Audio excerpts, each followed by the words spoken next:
if you have 5-star employees, you've basically worked yourself out of a job because you've got people who are doing the work better than you and they're taking the ball and they're running with it. And so then I think, one of my friends said, "Oh, I've worked myself out of a job." I was like, "No, you've worked yourself into the best job because now you can just love and nurture and take care of your people and go all in on them. And when you do that, they'll go all in on you."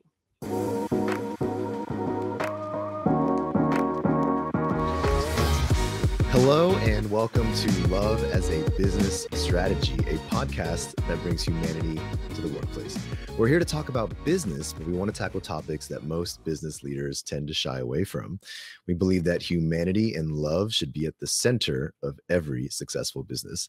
I'm your host, as always, Jeff Ma, and we're here to have conversations with real people and hear stories about real businesses. And my guest today has cracked the code on recruiting, hiring, and retaining what she calls 5-star employees, the dedicated game changers that really carry a company's core values with them and have the qualities and skills that really make a difference.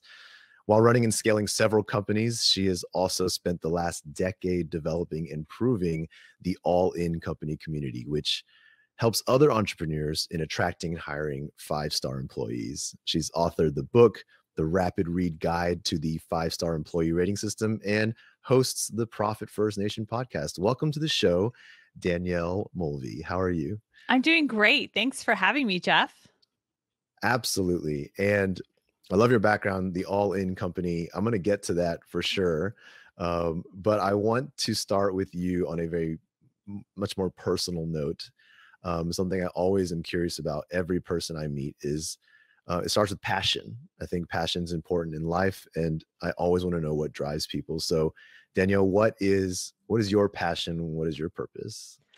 Well, I think my passion is helping other people just be confident about what they're doing and sharing their gifts and talents with the world and realizing that they are worth more than they think. And I think we all just need like cheerleaders in our corner. And funny is I was a cheerleader in high school and in college too and such. So I've just always had this like cheering on people aspect about things and such. So I really love working with other entrepreneurs and just, I get it. There's ups and downs, twists and turns.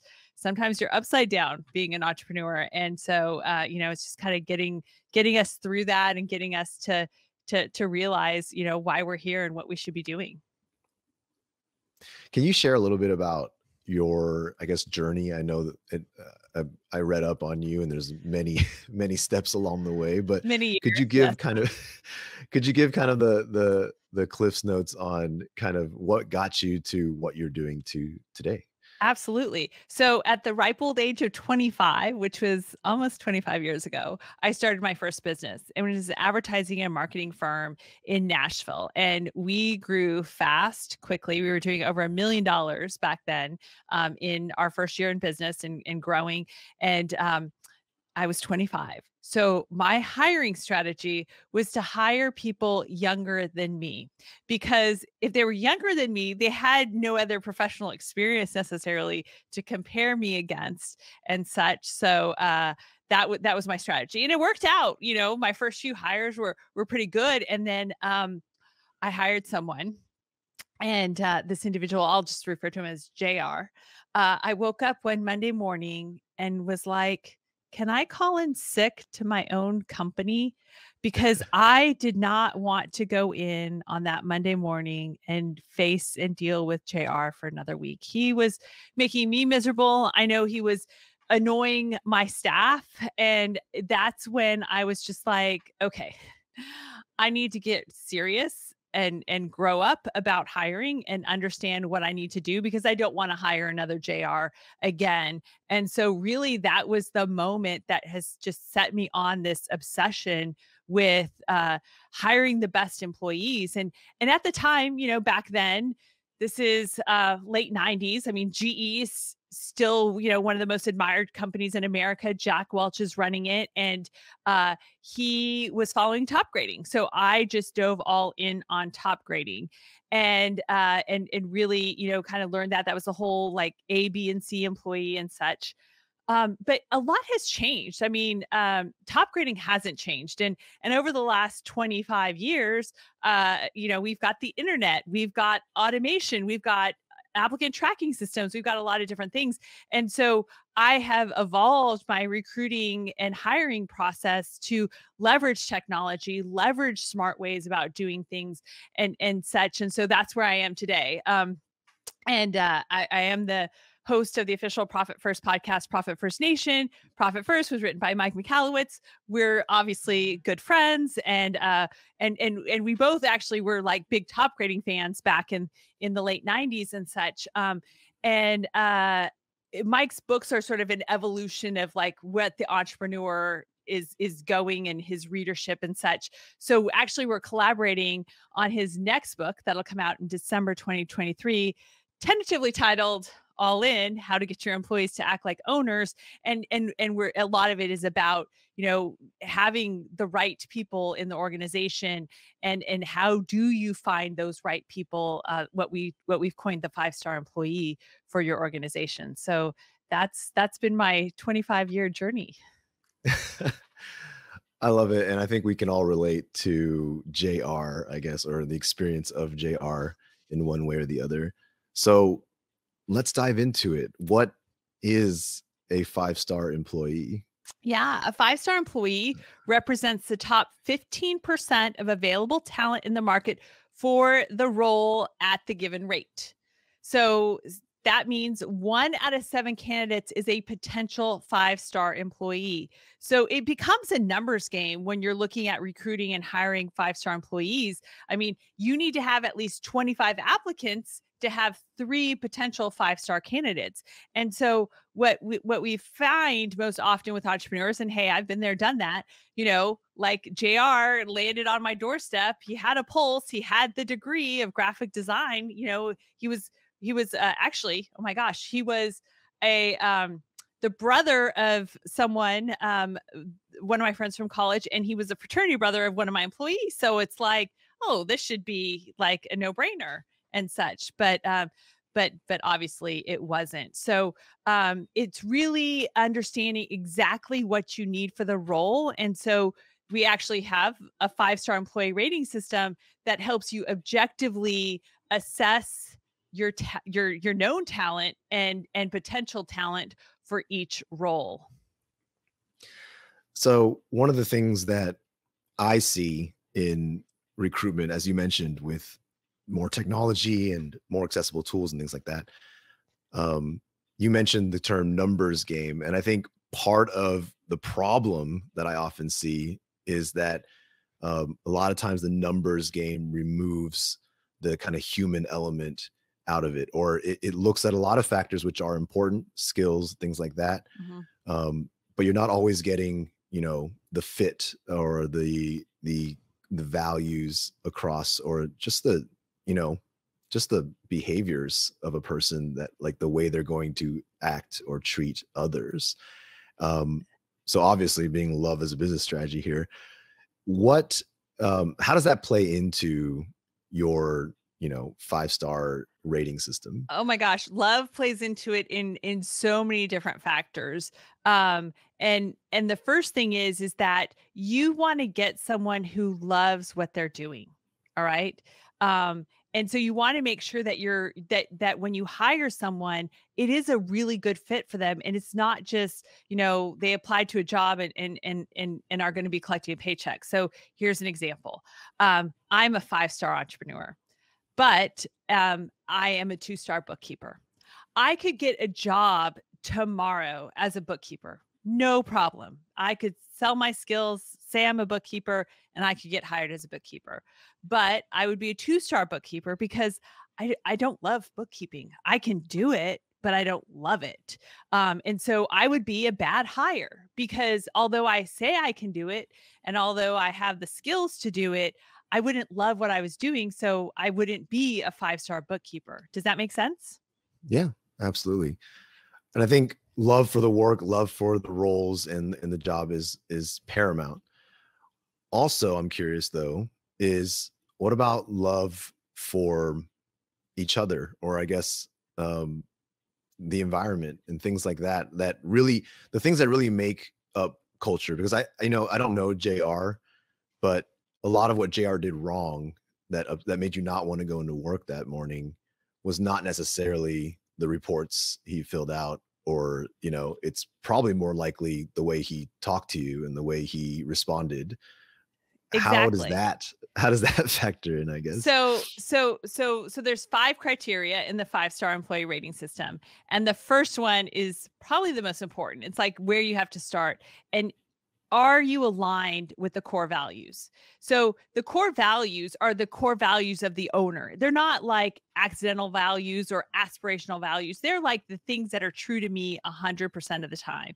And one of my core values is delighting others. So I do want to give people what they want. I do want to delight them. And you hit the nail on the head. JR, although he was a graphic designer, wanted it to just do it his way, and if the client had a change, he would scoff at it, and he would be combative and argumentative with me about making the change that the client requested.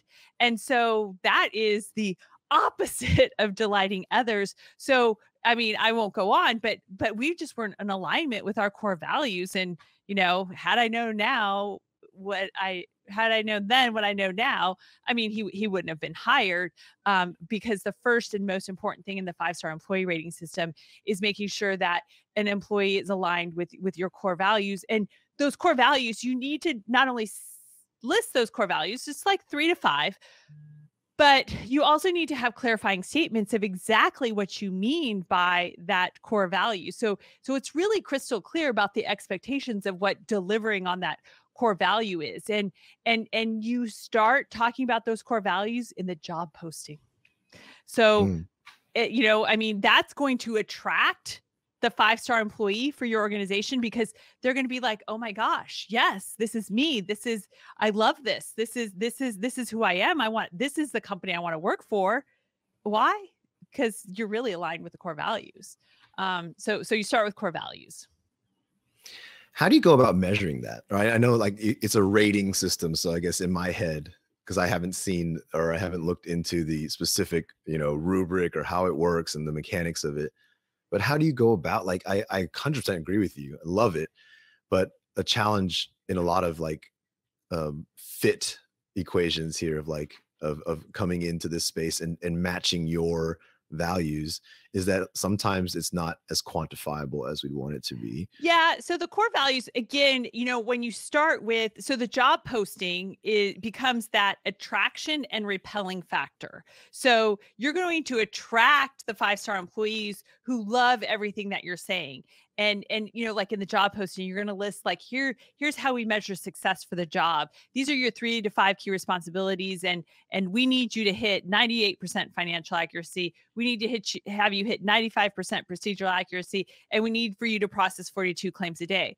Well, someone who doesn't want to be held accountable, someone who isn't like gamifying their work and such, is going to look at that job posting and go, this isn't for me, because I've got 20 other jobs out there that appear I can just collect a paycheck. And so I'm going to apply to there. But for the 5-star candidate who loves a challenge, who loves puzzles and things like that, this is going to attract them. And they're going to really want this job because it's very clear, and the expectations match with what they're aligned in. And then, so that's the first thing, is like that attraction factor in the job posting, and being very clear and upfront about the core values.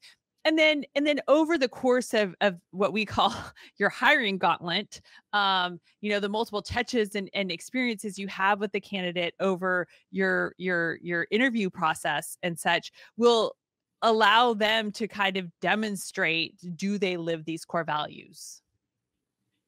Is that something that I guess you prescribe as well, like the process of interviewing and how to properly vet through these candidates, or is it Yeah. more about the upfront process of weeding them out? Well, it's just, it's not one thing. It's the sum of all things. So, so through your process, I'll kind of go through the rest of the 5-star employee rating system, and then we'll talk about the gauntlet that you're using to take people through and evaluate them in the 5-star employee rating system. So the first criteria, as I mentioned, is alignment with core values. The second is what we've coined as the 11 universal qualities of a 5-star employee. So we've identified 11 qualities that are just universal, no matter the role in a 5-star employee. And 2 of them out of the 11 are coded green, which means they're relatively easy if someone's not meeting the minimal rating for that, to coach them up on that. 2 of them are also coded red, which means like those are red flags. If someone is so the 2 that are red are limber and listen. So, especially if you're a small business, you need your employees to be limber. You need them to be able to change, pivot, do whatever you need to do because you're a small business, and that's kind of the nature of small businesses. And then you need them to listen, and they need to be an active listener. They need to listen with all their senses. They need to be observing. They need to really be paying attention. They need to be taking notes. They need to be doing all those things. And so if someone's not demonstrating that in your process, then, those red flags come up, and that's where they stop in your process. And then the other 7 are coded gray, which means if they're not meeting the minimal acceptable rating that you have for each of those qualities, well, can you coach them up on it? Are you going to go all in on them and help them get better in those qualities? Because it's possible, but it just requires some intention and coaching on your part with the employee. And, back in March, I had an interview with a candidate, and we were only a couple minutes into the interview, and I'm like, she's not answering my questions. So then I was like, let me just kind of ask a little slower, just not a complex question. And she still was not answering the questions. And so at the 5.5 minute mark, I said, you know what? I'm going to cut this short. I think we're good. And I just don't think that this is going to be the right role for you. Thank you so much. Have a great day. Because the red flag was there. She didn't listen. And so the second criteria is the 11 qualities of a 5-star employee. The third criteria are the aptitudes and skills specific to the role. So there's about almost 30 aptitudes. And so the aptitudes that you need for a role are going to vary from role to role. And so you need to identify which aptitudes you need for the role. And then you're going to ask questions and be able to give a rating on that candidate's aptitude that's needed for the role. And you're also going to test them on their skills. So, so many companies hire bookkeepers, for example, because someone says, oh yeah, I can do bookkeeping. I'm a bookkeeper. But there's no certification for bookkeeping. Anyone can call themselves a bookkeeper. I can call myself a bookkeeper. But it's so important to test for the skills that you need for the role. The fourth criteria are the success metrics. So you need to define the 3 to 5 key responsibilities. These responsibilities are what is driving the revenue. And then what are the success metrics? How are you going to measure that person being successful with that responsibility? So for example, in one of our businesses, we have people that process long-term care claims. And so, as part of that job and how we measure their success is they have to hit 98% financial accuracy, 95% procedural accuracy, and they need to be processing 42 claims a day. Those are the success metrics for being a claims examiner. And then the fifth criteria is return on payroll. So you need to make sure that the employees' value in the organization, what they're getting paid, produces a 3x return on payroll, because you need to stay profitable so that you can grow your business and be sustainable. And that's kind of like where we've gotten to in addressing this topic about recruiting and hiring, because most businesses, especially with 10 or more employees and $1 million or more in real revenue, struggle with their profitability. And that struggle is in their payroll because they have too many 1, 2, and 3-star employees, because it takes 2 or 3 1, 2, or 3-star employees to do the work of 1 5-star employee for the same rate. So why pay 2 average ho-hum or worse employees $50,000 a year each So that's costing you $100,000, when if you would just hire one 5-star employee, you could pay that person $50,000 a year. So now you're saving 50% on payroll for that role, because you never settle for less than a 5-star employee. All that makes a heck of a lot of sense. I'm going to zoom in a little bit. Out of all Sure. those things, they all sounded very practical, and I love it. I'm zooming in, obviously, my bias towards the love as a business strategy branded thing parts that I'm hearing. And I want to know more about, once these like everything you described about a 5-star employee sounds magical on paper. Obviously, if they're fitting, they're bringing you profit, they're doing the job right, they know what they're supposed to be doing. And then you have this added component of, like, I think a lot of the businesses I've worked with that we've seen, and a lot of the problems that we set out to solve stem from people who, again, who haven't done this rating system or haven't actually passed the 5-star. So I don't know how many stars they are, but it would seem on paper a lot of them would pass some of these. I wouldn't say all of them, but pass many of these metrics. Even when it comes to the red flags, right? Like listening. Some of them are very good at listening. Some of them are very good at being, I think, pliable. I don't remember the word you used. Yeah, limber. Limber. Sorry. That's okay. But then I think conflicts arise. I think people become people. I think humans in pressure situations have often maybe not a different side, but a real side that comes through that isn't always captured in, I won't say the 5-star, but just in any kind of initial. A lot of the pain points we hear all the time is that, everyone was hired, as the best person for the role, but you put them all together.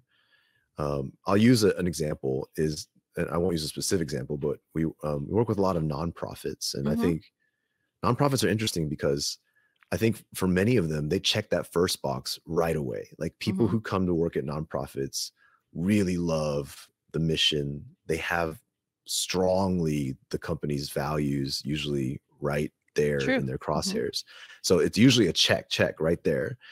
But shockingly, some nonprofits have some of the kind of most, just bluntly say, kind of toxic cultures within their workspace, because everyone's so focused on kind of this mission, this doing good outside the walls, that nobody's kind of examining and working on how they treat each other. And they become barriers and obstacles to their own kind of objectives and goals. Exactly. I don't know the specific question I'm getting to with all that. But what are your thoughts on, I guess, the kind of cultural aspect of 5-star employees and how they fit together? Yeah, for sure. So a couple of different ways to come at this, because I promised I would talk about the gauntlet. So, what's interesting is a lot of people, I'm going to put a number to this. 90% of businesses hire people based off of one interview. They make a decision based off of one interview. And so you've spent maybe 30, 45 minutes, an hour with someone, and now you're going to basically adopt them into your family. And just based off of, showing up and being, answering the questions, how someone can show up and kind of fake it for an hour. So that is why we suggest having a hiring gauntlet. And the hiring gauntlet actually starts with the application and taking an assessment. So we utilize an assessment that objectively identifies, what is needed for the role. And so you create a benchmark in terms of like the personality, the preferences of the person, their work styles, et cetera. And then for each role, you create a benchmark. So when someone takes the assessment, you bump it up against that benchmark. And if they score 70% or higher against that benchmark, they move on to the next phase. If they don't score 70%, then they don't move on. But here's the kicker.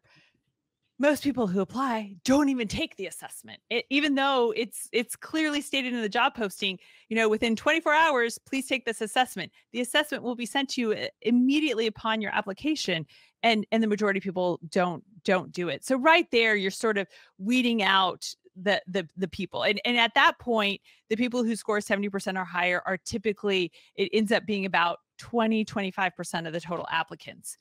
Then the next stage in our gauntlet is to do a screening interview. So we do like a 20-30 minute interview.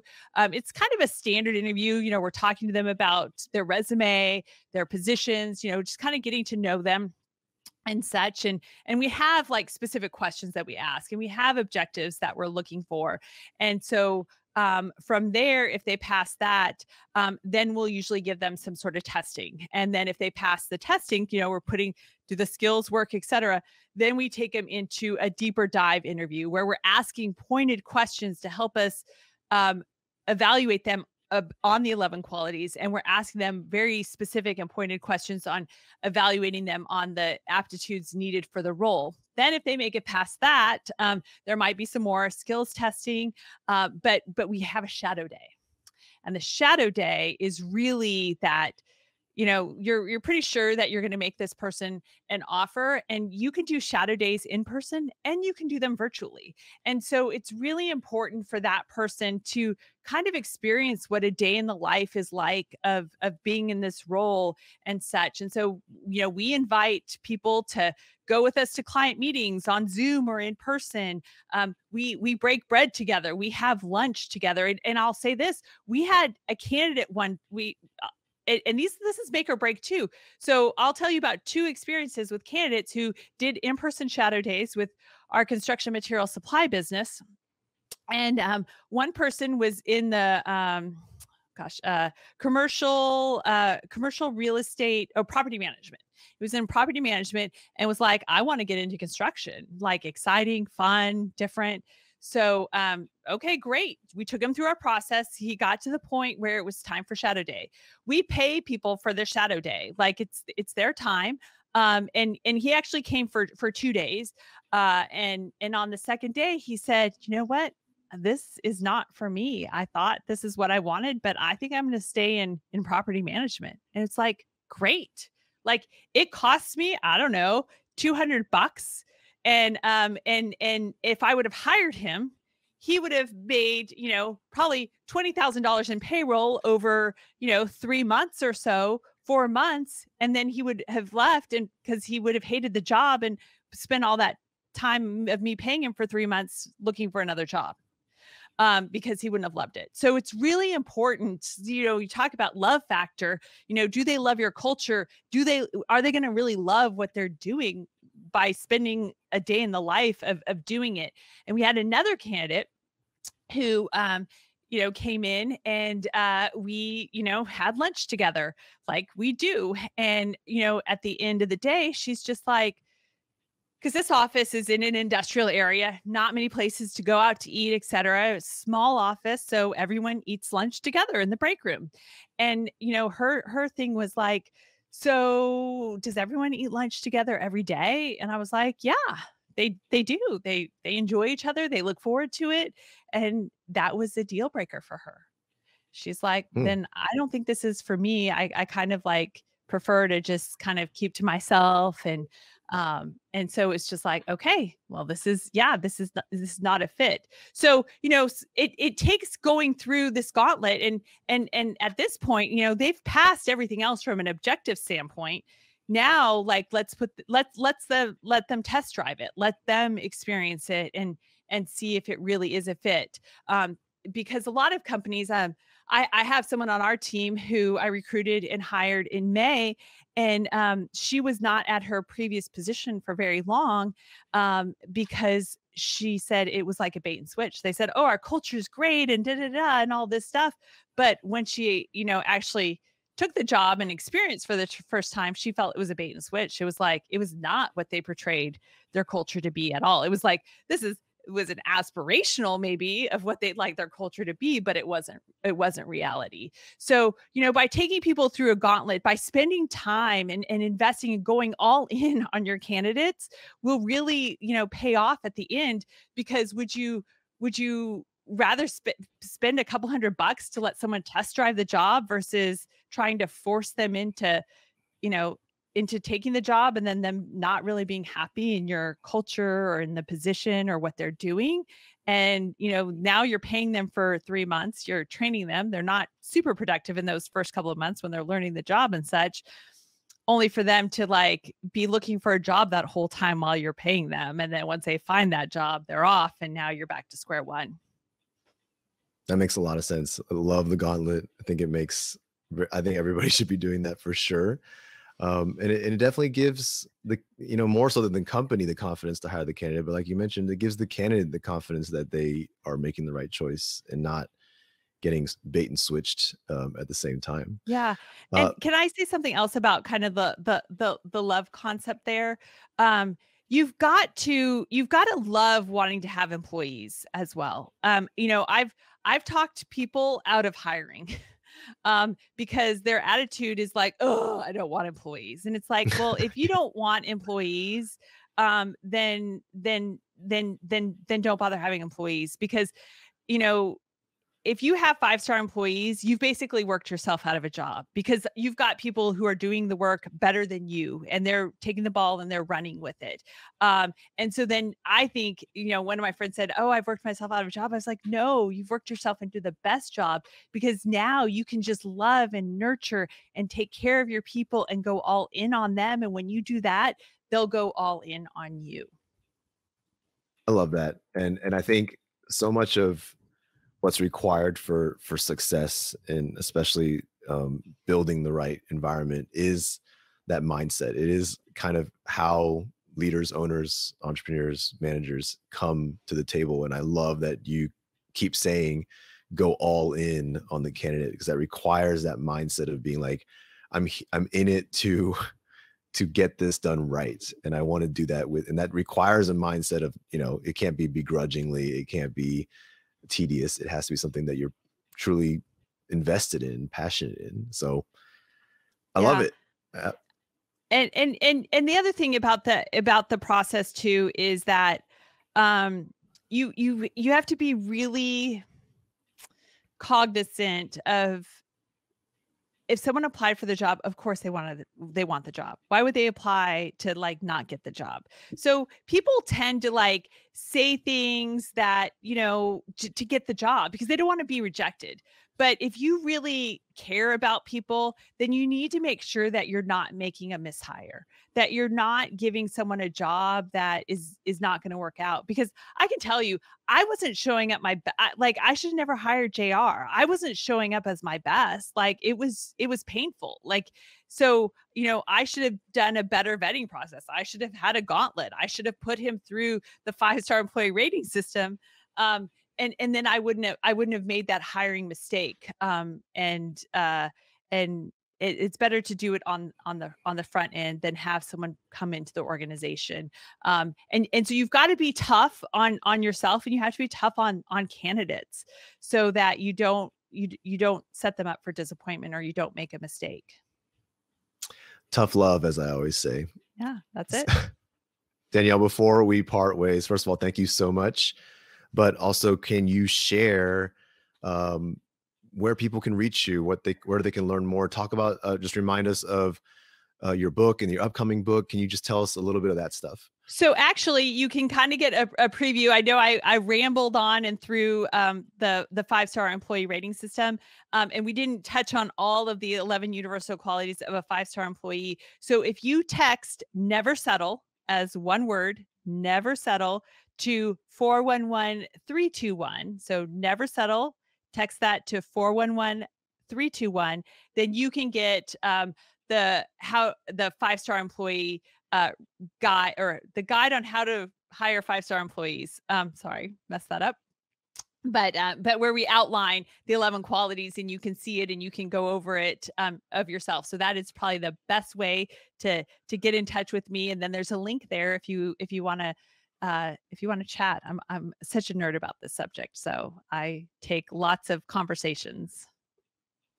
Absolutely. I think that sounds like an amazing resource. I do wish we had more time to cover all of that, but I hope everybody will take advantage of that really generous offer. So, Danielle, thank you for being so gracious with your time and joining me today. I learned a lot. I think there's a lot to think about or rethink and relearn about how we are considering our candidates. So I truly appreciate all the insight you brought today. Thanks, Jeff. Cheers to going all in. Yeah, absolutely. Thank you to the listeners. Of course, as always, be sure to check out Danielle's book and be on the lookout for, I guess it's quite a ways away, over a year away, but be on, for the second book. But while you're waiting, check out her current book and our book, of course, Love as a Business Strategy, available everywhere. And subscribe, rate the podcast if you haven't. Other than that, we will see everybody next week.